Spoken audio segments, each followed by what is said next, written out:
By now, I hope you have a good introduction into the process of writing your paper.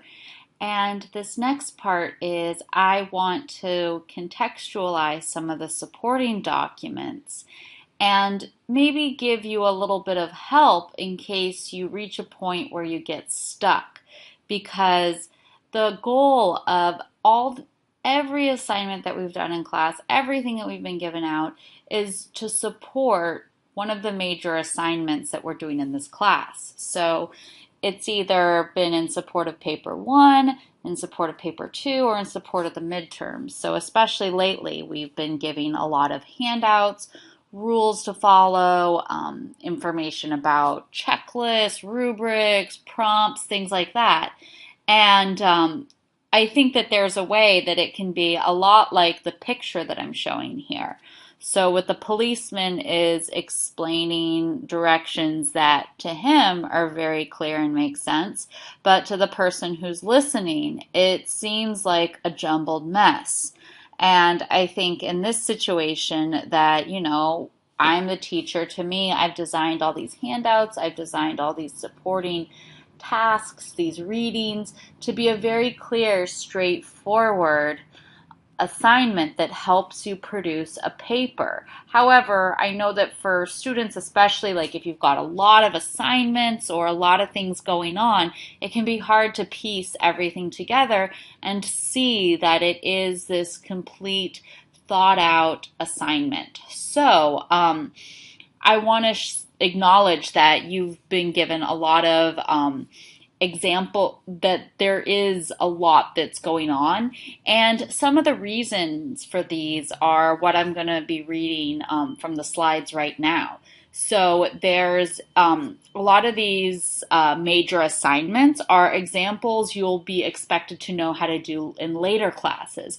So you might be expected to write a synthesis paper or a research paper, and there won't be these supporting stepping stones. There won't be the same kind of emphasis on discussing the readings or things like that. So that's what this is for. There's a lot of these like smaller assignments, so you can kind of take these more manageable bites and get some help through it.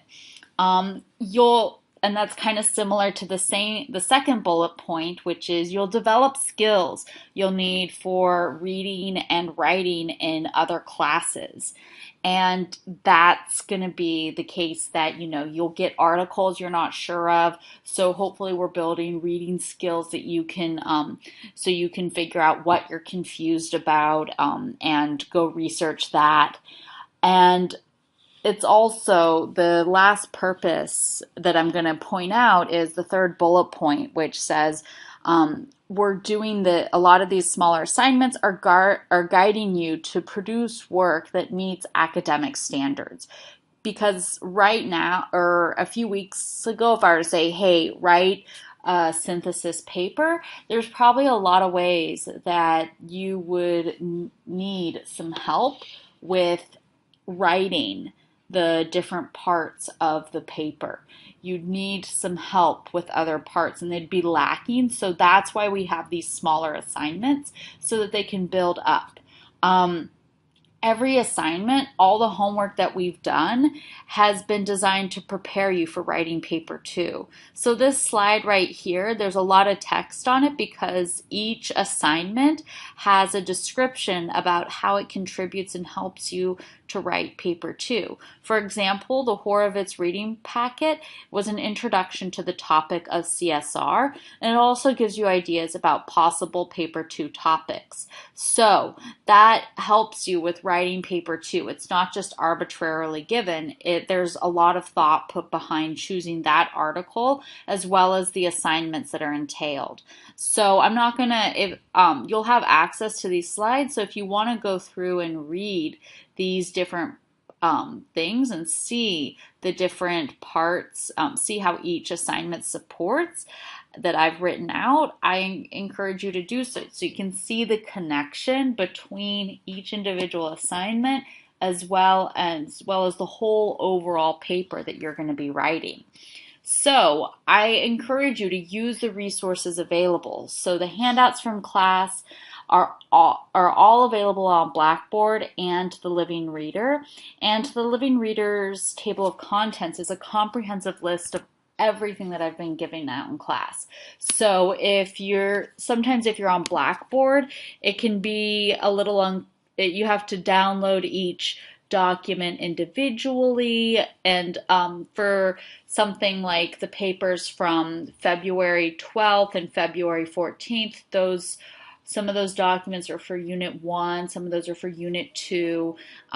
You have it's a little bit fractured because it's not all in one place. However, with the Living Reader, it is all in one place. So one thing that can be great is if you go to the table of contents, you can see all of the papers and all of the assignments that are used to help you. So you can see, again, I highlighted them yellow to show, this very light yellow, to show you that it's part of Unit 2. So you've got the Horowitz reading packet and the 3 examples of corporate America. We've got paper 2 prompt, as well as getting ready for Library Research Day. So all of these are together. So you can kind of see how they build together, and you can refer back to them. Another thing that is going to be useful is that there's links to things like the slides. So if you wanted to look at the slides that were used in class, I always post a link to them so that you can go through, you can see what we talked about on certain days in class. So for example, I'm looking at the slides from week 7, and I'm looking at the first slide after the title slide, and it has that definition of corporate social responsibility, the questions from February 21st, and then one thing I'm going to go ahead and go to is these topics, because I think a lot of people were wanting to remember the different topics. And here's this list of about a dozen different topics that are connected to corporate social responsibility that you can use. So again, there's lots of resources that are available to you in this class, and I try and keep them all in a few different ways to find them on Blackboard, in the Living Reader, so that you have access to them, so you have easy access to them. So also Blackboard exclusive handouts, there's sample essays. I didn't bother to put those in the Living Reader just because that was going to be some extra work that was going to take up some extra room. So I just went ahead and left those online, but you can find them if you want to view them. Keep in mind that the papers themselves are not on the topic of corporate social responsibility, and there might be ways those papers are imperfect, but they can still be kind of a good way to think about how this writing task is done. Again, there's the slides, so I mentioned the slides. You can go to the librarians, especially if you're having trouble finding articles that you feel like you can use. That is their job, to help people find the information that they need. Google is a nice way to access a lot of information at once, and it can be a good starting point, but to know that you're finding information that's reliable the best resource is going to be the librarians, because that is literally their job. They're there to help people find the information that they need. Another resource is going to be the SDSU Writing Center. And the SDSU Writing Center is great if you have a draft, take it in and they can kind of help you revise it, help you with that process.